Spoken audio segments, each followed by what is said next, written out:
Hola, bienvenidos a un nuevo capítulo de Necesito una pizarra. Hoy no vamos a contar con Rox en este capítulo, pero ella nos acompañará en el próximo capítulo. Partimos esta conversación hoy día respecto a un tema que es muy interesante, que tiene que ver con talento, el tema que hemos venido conversando en los últimos capítulos. Eh, Nos acompaña para el desarrollo de esta conversación Agustina Bellido. Agustina trabaja en Mercer. Mercer es una consultora global dedicada a talento, salud e inversiones también. En esta consultora, Agustina se ha desarrollado durante ya 19 años con mucha experiencia. Así que va a ser sin lugar a duda una tremenda invitada, ¿no es cierto?, que nos va a poder aportar datos interesantes donde tenemos harto que aprender.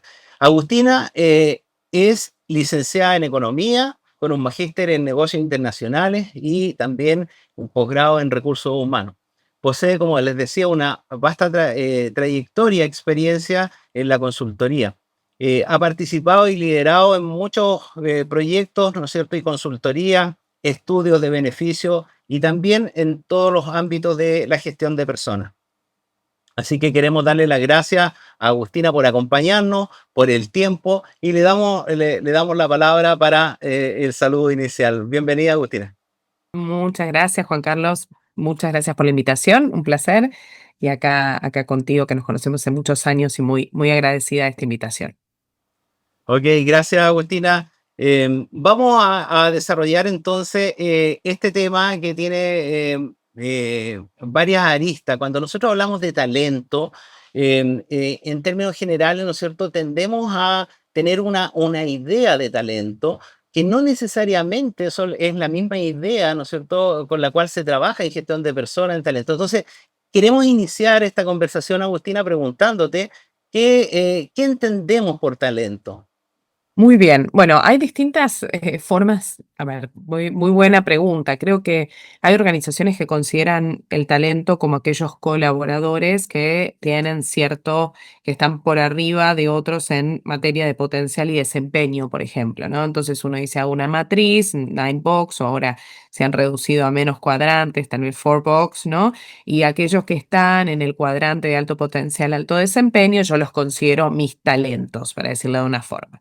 Y hay otras organizaciones que en realidad hablan de la gestión del talento transversalmente, es decir, a todos los colaboradores le llamamos talentos, ¿no? Entonces la gestión del talento, ¿qué significa? Y tal vez ahí nos vamos a un término más bíblico, para decirlo de una forma, pero es como la gestión por competencias. Y entonces yo digo, bueno, todos los colaboradores tienen algún tipo de competencia que yo puedo exponenciar o desarrollar para que generen un efecto adicional.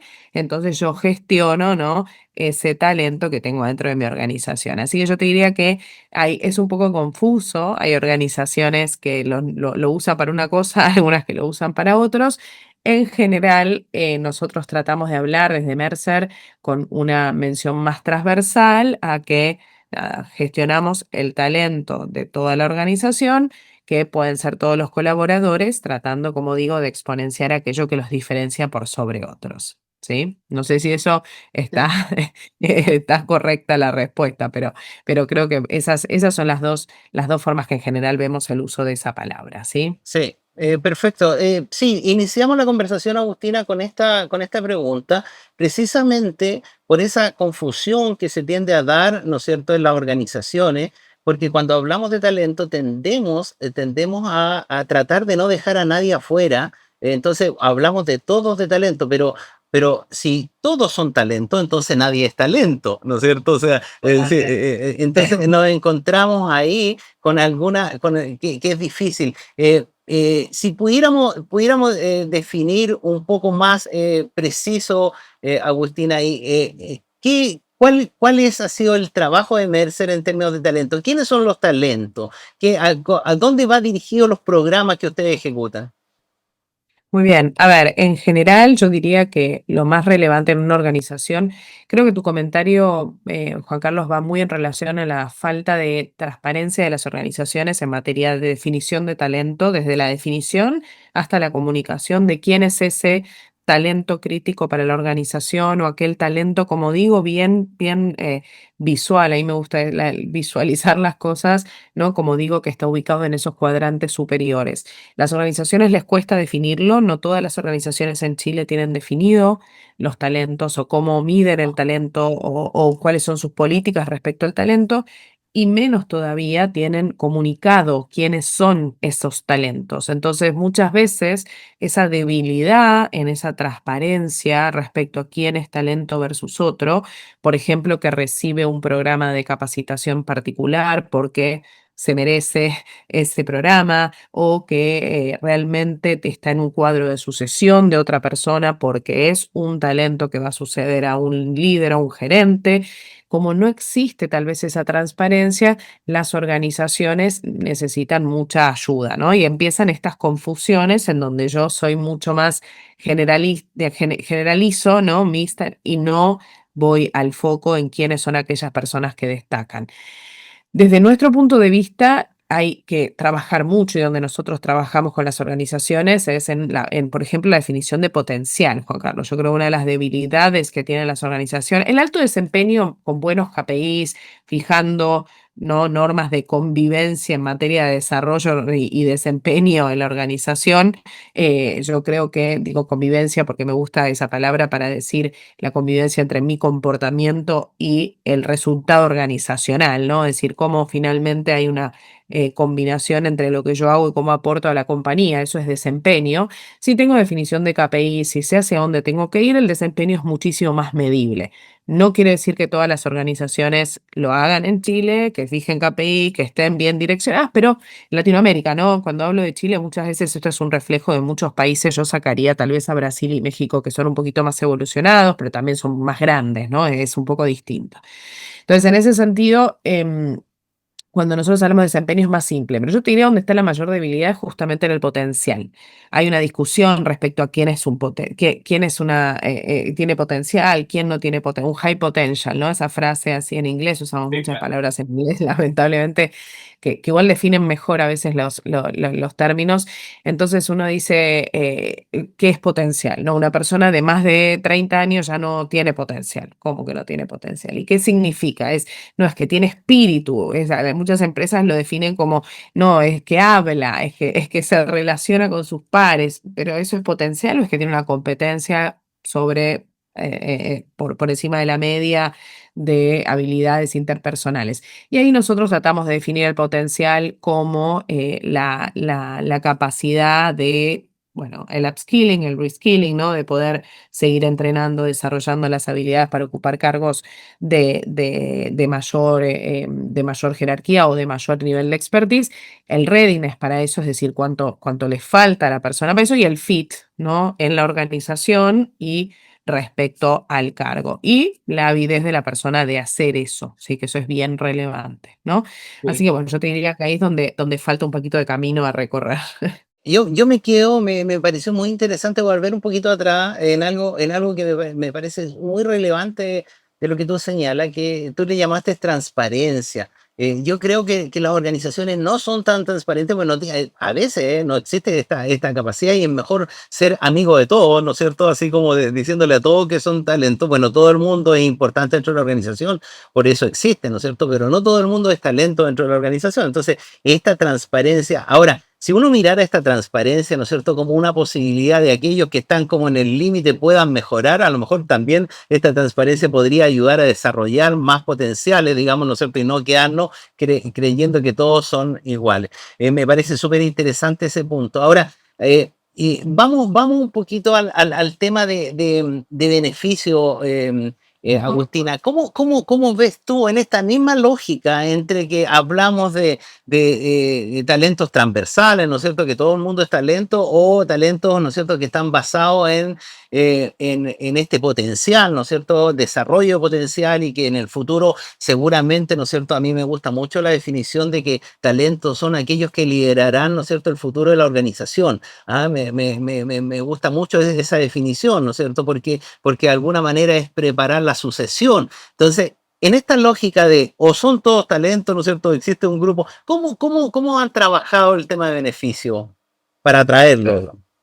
Bien, buenísimo, me parece muy buena la pregunta. Solamente ahí para recapitular en lo que decís de la transparencia, que lo anoté para también ahí tenerlo en la cabeza para todo el programa. La transparencia, hay dos debilidades para no lograrla al 100%, Juan Carlos. Una tiene que ver con el liderazgo, es decir, el liderazgo, lamentablemente en Latinoamérica no tenemos un liderazgo necesariamente que sepa liderar equipos, sino que son muchos, y me incluyo, siempre digo lo mismo, ¿no? En la consultoría uno crece muchas veces por el conocimiento técnico, no necesariamente por las habilidades, y las organizaciones tienen que acompañarte. En el caso nuestro, nosotros acompañamos mucho a ese líder, porque sabemos que muchas veces el crecimiento va por ahí. Es importante que las compañías, si priorizan el conocimiento técnico para ser líderes, tienen que acompañarlos con las habilidades y con la capacidad de generar y gestionar equipo. ¿Por qué? Porque lamentablemente no es fácil, como decís vos, en ponerte malas con una persona porque hablas de su mal desempeño, un feedback negativo.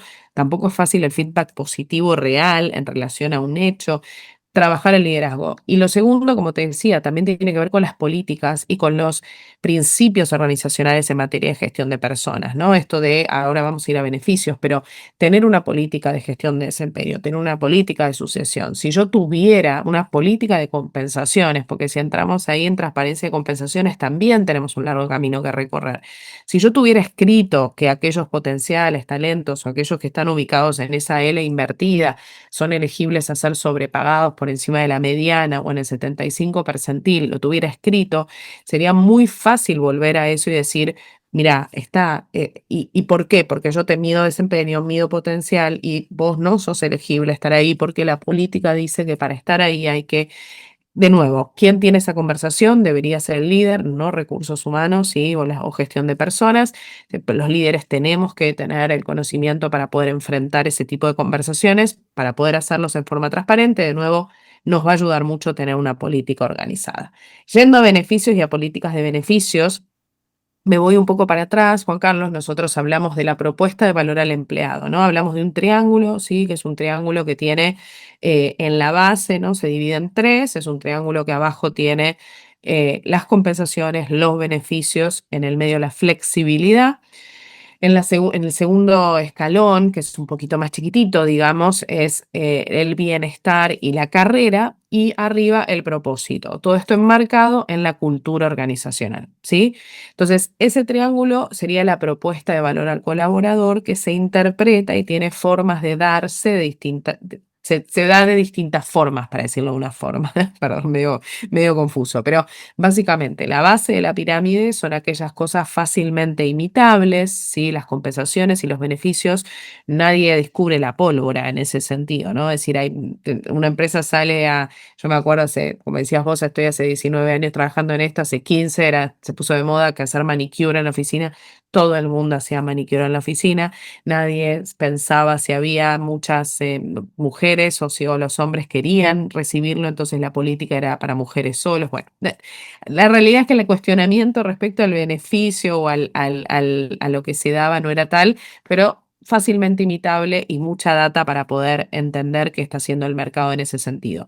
En la pospandemia aparece la flexibilidad en el medio, Juan Carlos, en esa base que tiene que ver con el trabajo remoto en gran medida, pero también con políticas de agilidad, ¿no? La agilidad, las formas de gestionar equipos ágiles y más flexibles también es parte de esta oferta que te doy y que hay ciertas arquetipos organizacionales, y ahí si querés voy ahí, no hablo de generaciones, yo trato de no hablar de generaciones, les gusta mucho la flexibilidad y la forma de gestionar en forma flexible. Luego la carrera, como decía, y el bienestar. Y si te dijera que hay una de las, lo nuevo en materia de beneficios tiene mucho más que ver con bienestar, ¿sí?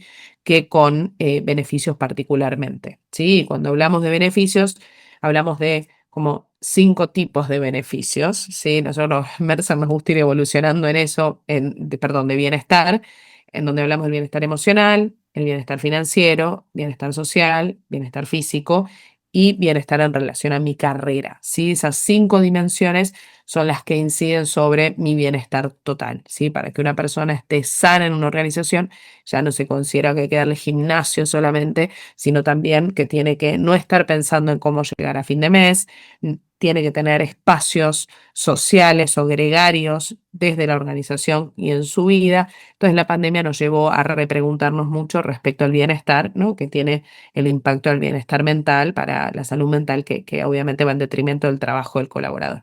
Y bueno, y luego la carrera, como decíamos, todo relativo a estas políticas de desempeño, desarrollo y luego el propósito. Entonces, yendo al beneficio en particular, nosotros lo vemos como un componente, ¿no? En este triángulo de propuesta de valor, ¿sí? De marca, que yo te diría, y ahí para simplificarle a la gente, tener un solo triángulo, para decirlo de una forma, con mis políticas, mis procedimientos y mis beneficios, no diferenciar entre mis talentos y mis no talentos, pero sí comunicarlo en forma distinta, ¿sí?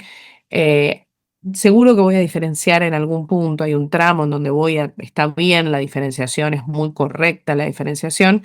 El tema es que a veces la diferenciación se hace sola por la elegibilidad, ¿no? Aquellos que cuadran dentro de esto entran a tener estos beneficios y también la comunicación es algo que me permite gestionar esta propuesta de valor en forma diferenciada, comunicándolo como lo quiere escuchar cada colaborador, ¿no? Perfecto. Así que hay una pausa ahí para que... Pero bueno, ese es el concepto y ahí están los beneficios para nosotros dentro de esta oferta de valor a los talentos y a los no talentos que están dentro de nuestra organización. Sí, a ver, me surgen muchas preguntas, pero quiero tomar una parte que tú señalaste, hablaste de arquetipo y no de generaciones. Cuando hablamos de arquetipo y no de generaciones, estamos hablando de un grupo que no necesariamente responde a la misma generación, sino que responde a un perfil de actividad, ¿no es cierto?, de formación, ¿no es cierto?, que lo caracteriza, ¿de acuerdo?, que tiene un perfil similar. ¿Eso hoy día prima respecto de la generación? ¿Prima el arquetipo respecto a la generación? Tratamos, mira, desde Mercer empujamos a que eso suceda. Muchas organizaciones lo están viendo así. A ver, todo lo que hablamos es la marca empleadora, ¿sí? Todas las organizaciones que venden un producto B2C, ¿no? Business to consumer, al consumidor, ¿sí? Esas compañías tienen muy bien mapeado el mercado del consumidor en este tipo de arquetipos, ¿no? Es decir, el comportamiento de mi consumidor respecto a qué elige, ¿no? Yo vendo yogures, vendo carne, vendo productos de limpieza y sé definir cuál es mi mercado objetivo con estos arquetipos o perfil del consumidor. Lo que hacemos nosotros desde Mercer es desafiar a las compañías que hagan lo mismo para adentro. Si estamos hablando de marca, que yo te tengo que elegir como empleador, es lo mismo, ¿no? Es decir, es un proyecto de marketing, ¿no? Adentro de mi empresa tenemos 1000 consumidores de mi propuesta de valor. Por eso se transfiere esto del consumidor externo a la marca de los internos, ¿no? Para decirlo de una forma. Entonces, justamente sí, la idea es empezar a pensar en que no necesariamente, y repito, usar la palabra pandemia 6 veces en una conversación, yo lo desterraría, pero es real, hubo un punto de inflexión ahí nos llevó a darnos cuenta que no solamente la generación Y quería trabajo remoto, no solo la generación Y o los millennials y ahora los centennials quieren ir a buscar a los hijos al colegio, ¿no? Se movió un poco el avispero respecto a lo que quieren en materia de beneficio las distintas generaciones. Además, las generaciones crecen, ¿no? Y los millennials, yo soy millennial y tengo 40 años, entonces ya no estoy en el mismo momento de vida que tenía, ¿no? En el momento en el que empieza este tema respecto a los millennials versus la generación X, etcétera. Entonces, en ese sentido, yo te diría, Juan Carlos, el arquetipo lo que hace es, claro, meter adentro de la definición del grupo, no solamente cuando naciste, sino cuáles son tus elecciones, tus prioridades, cómo te gusta que se comuniquen contigo, en qué momento de la vida estás. Y todo eso se mete, ¿no? Hoy en día la data, la analítica de data me permite combinar y ver aquellos puntos en común entre censos o levantamientos que se hacen y focus groups y entender cuántos tipos de perfil de colaborador tengo en mi organización y no caer solo en las generaciones. De nuevo, hay perfiles que son muy parecidos en las generaciones, es decir, eso es real, ¿sí? Pero lo importante es no quedarme solo ahí, sino también entender, ¿no? Y por eso repito en lo que es comunicación, que tengo dentro de una misma generación, tal vez conviviendo personas con expectativas, prioridades, situaciones de vida distintas, ¿sí? Y que me hagan tener que tener distintas formas de comunicarme para que yo me sienta identificado en distintos patrones de propuesta de valor, ¿sí? Entonces, en ese sentido, por eso vamos a arquetipos trascendiendo un poquito el concepto de generaciones, ¿sí? Perfecto. Eso. Súper interesante, muy interesante, Agustina, el planteamiento. Pero queda todavía un rezago de muchas empresas, ¿no es cierto? Inclusive de beneficios que son beneficios históricos, que están ahí casi simbólicamente, ¿no es cierto? En lo que yo he llamado el mapa de beneficios, ¿no es cierto? Y que muchos de ellos no representan ni a un arquetipo ni a las generaciones, porque por ejemplo, ¿no es cierto? Bonos de matrimonio, bonos de nacimiento, que hoy día los chiquillos ni se casan ni tienen hijos, ¿no es cierto? Y por lo tanto no los representan. Todavía existe ahí, todavía las organizaciones siguen, ¿no es cierto?, hablando de beneficios y también los trabajadores y los talentos, ¿no es cierto?, cuando son invitados a ser parte de algún proceso, ¿no es cierto?, preguntan por beneficios. Ahí específicamente en esta mirada que más de futuro, ¿no es cierto?, que todavía hay que avanzar en nuestra empresa, ¿no es cierto?, en el presente, ¿qué está moviendo la aguja, Agustina, en términos de beneficio? ¿Cuáles son las cosas atractivas que hacen que un candidato se mueva hoy día, ¿no es cierto?, de una organización a otra, por ejemplo? Buenísimo. Mira, particularmente algo importante es que hay beneficios que nosotros tenemos que tener y mantener en las organizaciones por un tema de herencia sindical, para decirlo de una forma, ¿no? Es decir, si vos me preguntás a mí, yo me pasa mucho que asesoramos a compañías americanas o europeas poniendo inversiones en Chile, procesos de manejo, adquisiciones y fusiones, y me dicen, mira todos estos bonos que hay acá, los voy a hacer, ellos le llaman un cash out, ¿no? Voy a mezclar el bono de vacaciones, el aguinaldo de fiestas patrias, el de Navidad, hasta la colación y la movilización, ¿eh? Lo voy a meter todo en un paquete y le voy a dar a la persona 1,5 millones de pesos o hasta un salario más, que es muchísima más plata que tal vez sumado todos esos bonos, y hago el cash out y mi equipo de recursos humanos no tiene que estar, no sé, horas y horas al mes liquidando el payroll, que si fue un día más, un día menos en la colación. Mi respuesta es, ojo, porque la gente igual en algún lugar, ¿sí? Después se acuerda que, ay, pero yo no tengo bono de vacaciones, no, pero tenés un salario más. Y ahí empieza de nuevo el tema de quiero bono de vacaciones. Lamentablemente, no sé si lamentablemente, en Chile tenemos una historia de pagos garantizados adicionales y circunstanciales, como el que nombrabas de matrimonio, nacimiento, etcétera, que por más que no sean realmente atractivos, pues desde su concepto, es dinero y la gente igual los valora, igual. Entonces, si me preguntas a mí, me encantaría decirte que esos habría que unirlos en un gran bucket de plata a libre disposición, ¿no? Es decir, finalmente y usar ese dinero para otra cosa. Sin embargo, es difícil desterrarlos, ¿sí? Del común denominador de la gente. Dicho, no es lo mismo igual un aguinaldo de Navidad que el bono de nacimiento. Estoy de acuerdo, pues son circunstanciales versus periodicidad anual, pero de igual manera hay un arraigo sindical en ese tipo de bonos que hace que muchas veces por un tema de equidad no se puedan sacar, ¿sí?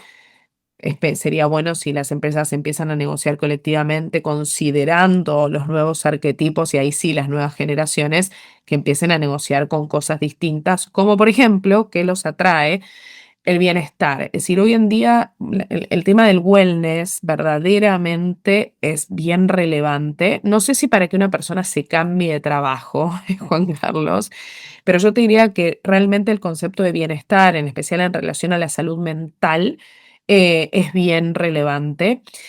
Cómo yo, como una persona que estoy postulando un trabajo, me doy cuenta que hay salud mental en la organización, es difícil, ¿no? Es decir, porque no tengo, no, en general una persona que está en proceso de selección no va a preguntar el ausentismo, ¿no? Es decir, es como, pero sí ya preguntan respecto a cómo es el clima, qué nota de clima tiene la empresa.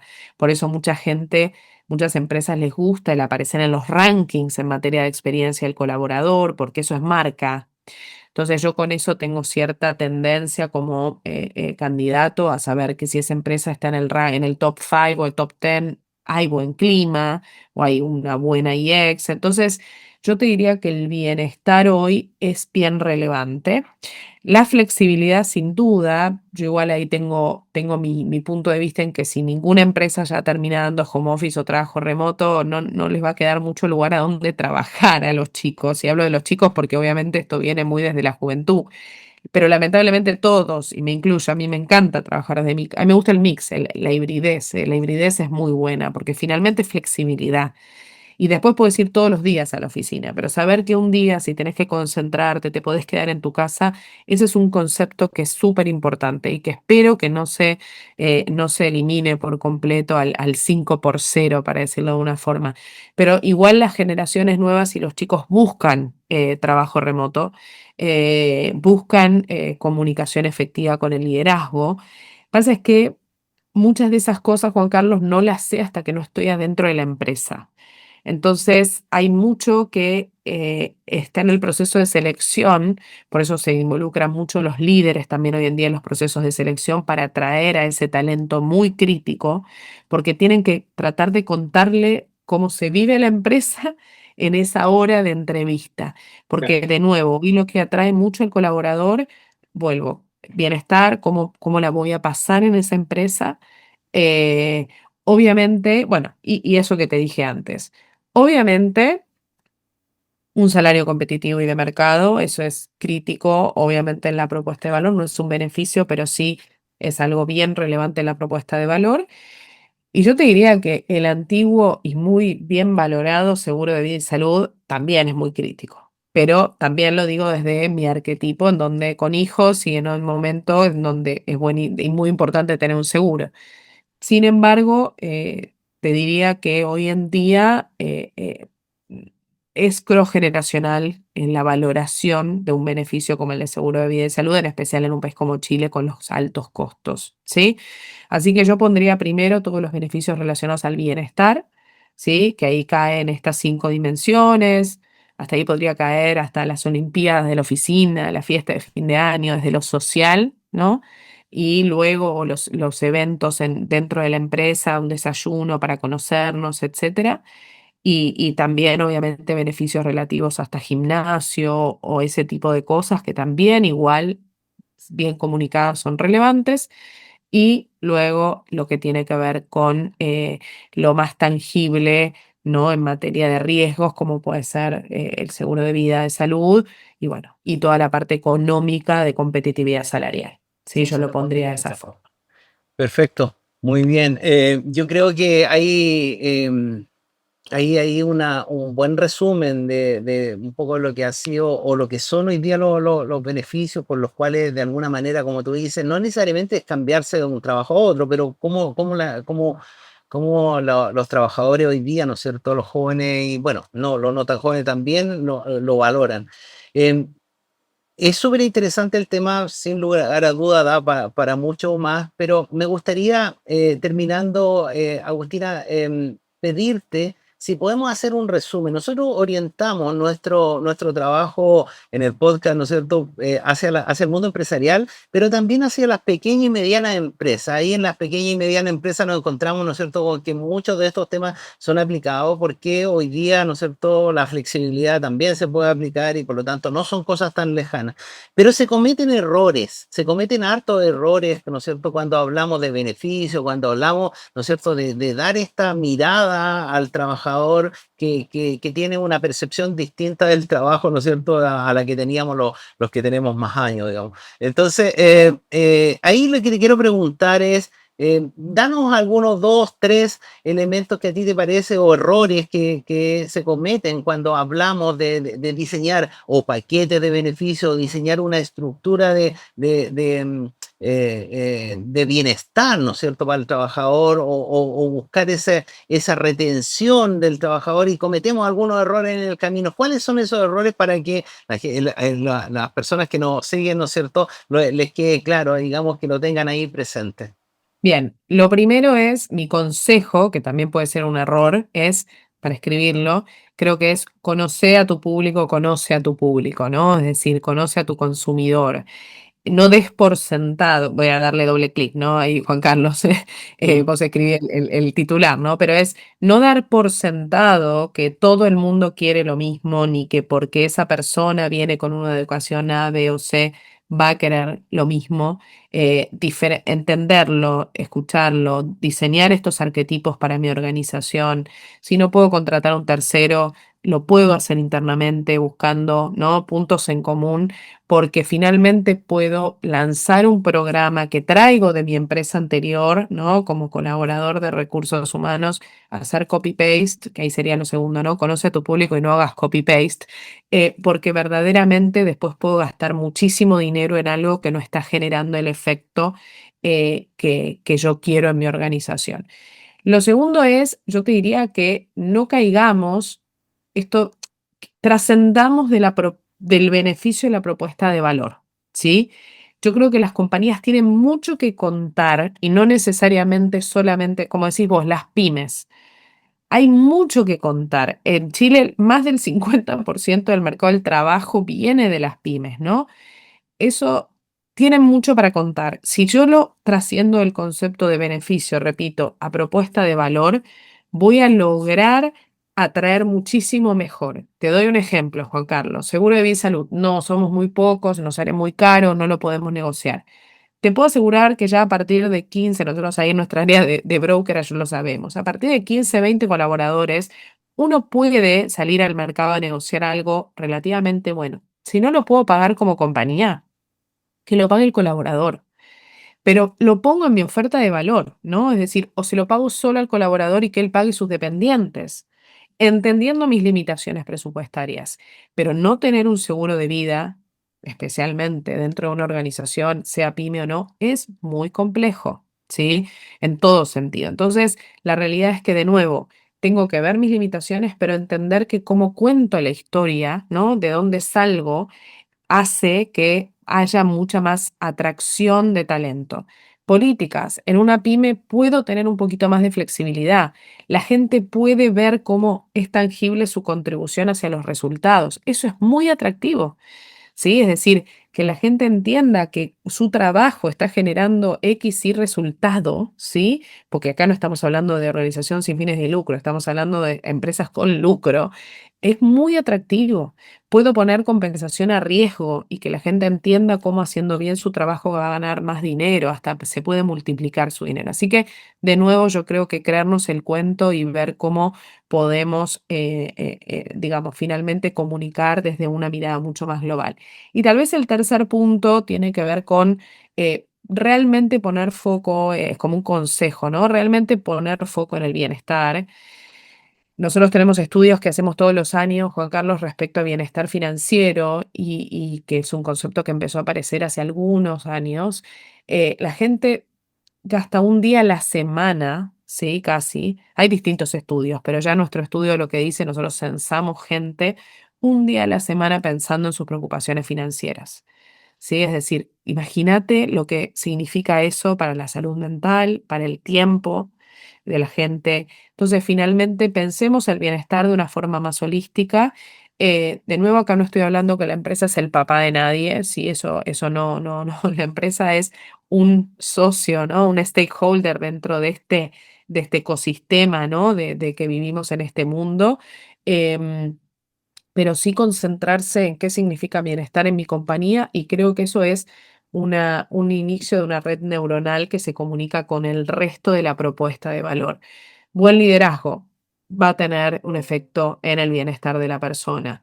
Un beneficio va a tener efecto, seguro de salud va a tener efecto en el bienestar. Salario competitivo tiene efecto en el bienestar. Es decir, fíjate cómo finalmente ese concepto engloba mucho, ¿no? Dentro de la gestión y la propuesta de valor al empleado.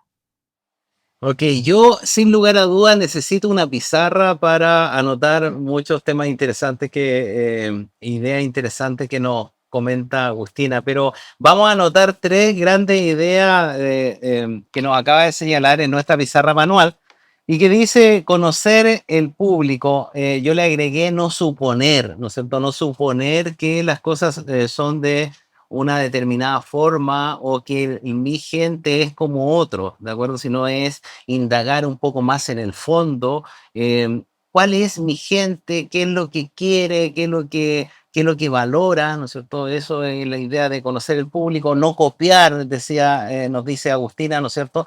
No copiar lo que hace otro, no copiar lo que está de moda, no, sino copiar, o sea, no traer de otro lado, sino que nazca de este mismo público, ¿no es cierto? De nuestra propia gente. Eh, Avanzar en la propuesta de valor al empleado. O sea, pasar de un concepto, nos dice Agustina, de un concepto de el beneficio puntual, ¿no es cierto?, a un concepto más global, genérico, ¿no es cierto?, en el cual hablamos de la propuesta de valor. ¿Qué le ofrecemos al trabajador, ¿no es cierto?, por estar? Pasamos, siempre digo yo, en la historia, ¿no es cierto?, de si te gusta, bueno, si no, la puerta es ancha, ¿ah? Ojalá te guste, ¿ah? Ojalá te guste, porque en ese ojalá te guste, ¿no es cierto?, está esta propuesta de valor en que yo debo hacer un esfuerzo para que obviamente el trabajador quiera estar en esta organización. Y finalmente, ¿no es cierto?, como tercera idea, fuerza para que se nos quede ahí, ¿no es cierto?, para los empresarios, para los gerentes, los administradores, aquellas personas que tienen, ¿no es cierto?, personal a cargo, es el foco en el bienestar. Las generaciones, las nuevas generaciones, yo no digo que las antiguas no hayan querido el bienestar, pero tal vez lo sacrificaban un poco más de lo que están dispuestos hoy a sacrificarlo las nuevas generaciones. Y no olvidarnos que Agustina nos deja un concepto que, ¿no es cierto?, en el mundo de la gestión de personas y de recursos humanos se conoce, que es este arquetipo. No solo concentrarnos en generaciones como transversales, ¿no es cierto?, sino la generación tiene algunos características que son transversales. Sin embargo, cuando hablamos de arquetipo, llevamos esa generación al interior de nuestra organización. Y ahí, ¿no es cierto?, somos capaces de entenderlo en el área en el que está y hacer un perfil bastante más cercano. Así que nos quedamos con esos tres puntos o esas tres grandes ideas, ¿no es cierto?, que nos deja Agustina en esta pizarra manual, donde vamos dejando algunas ideas fuerza que nos permitan avanzar en nuestra gestión de personas. Así que estamos terminando nuestro capítulo. Agustina, solo darte las gracias por esta gran conversación, ganas de seguir conversando, pero tenemos que terminar nuestro capítulo. Te dejo la palabra, Agustín. Bueno, muchísimas gracias, Juan Carlos. Creo que lo resumiste perfecto, tal vez no en el orden, cada uno, lo dije, bienestar lo dije al final, pero tal vez ahí la idea fuerza creo que la resumiste perfecto y también como dijimos al inicio, todo esto dentro de un ámbito de transparencia y de comunicación asertiva, ¿no? Porque podemos tener excelentes políticas, pero si no comunicamos, no nos relacionamos con nuestros colaboradores en forma transparente, tal vez no lo lograremos. Así que me encantaron los tres conceptos, me encanta el concepto de necesito una pizarra. Gracias por tenerme acá, un placer. Y ahí lo seguiré escuchando del otro lado y lo que necesiten de mi parte. Y ahí a Roxana también un saludo. Muchas gracias. Gracias, Agustina. No se olviden que estamos en YouTube, no se olviden que estamos en Spotify, ahí para que se suscriban, para que nos sigan, pero también para que nos comenten respecto de lo que les ha parecido, ¿no es cierto?, algunas inquietudes que podamos también intercambiar a través de las redes sociales. Muchas gracias y nos vemos en el próximo capítulo.